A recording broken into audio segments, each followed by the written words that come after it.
سلامونه ښه لیدونکو، نن درته د یوې جینۍ په اړه جالب راپور لرم. تمه ده تر پایه یې وګورئ او زما چینل در سره حتما سبسکرایب کړئ. په هانکان کې یوه پیښه اوس یو ځل بیا د پورته مقدمې تصدیق کوي، خو په دې دومره توپیر کې دا ځل په دې پیښه کې یوه نجلۍ د ځان او بدن بدلون د امریکایي سټایل لپاره نه دی غوښتی، بلکې دا ځل یې مسله مینه ده. په دغه هیواد کې یوې ځوانې نجلۍ چې ټول عمر یې 22 کاله دی پوره 30 ځلې د ښکلا عملیات ترسره کړی. دا عملیاتونه د صرف د ښکلا لپاره ترسره کړي او هیڅ ډول روغتیایي ستونزه یې نه درلوده. د پیغلې نجلۍ پوره 30 ځله ځکه ځان د چړې لاندې ایښی دی تر څو یې د ملګري خوښه شي. ویل کېږي د دې ملګرې غربي ډوله نجونې خوښې دي.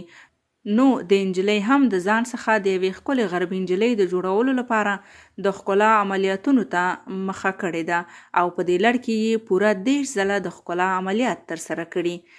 د دې نجلۍ نوم بیري نیک دی چې د خپل بدن عملیات کول تازه نه دي پیل کړي، بلکې دی په 19 کلنۍ کې د ښکلا لومړی عملیات ترسره کړی.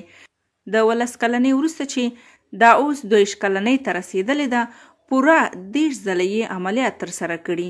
ویل کېږي چې د دې ملګری په پرله پسې ډول له دې څخه ناخوښ و او دې هڅه کوله چې ځان خپل ملګري ته یوه خاصه نجلۍ معرفي کړي.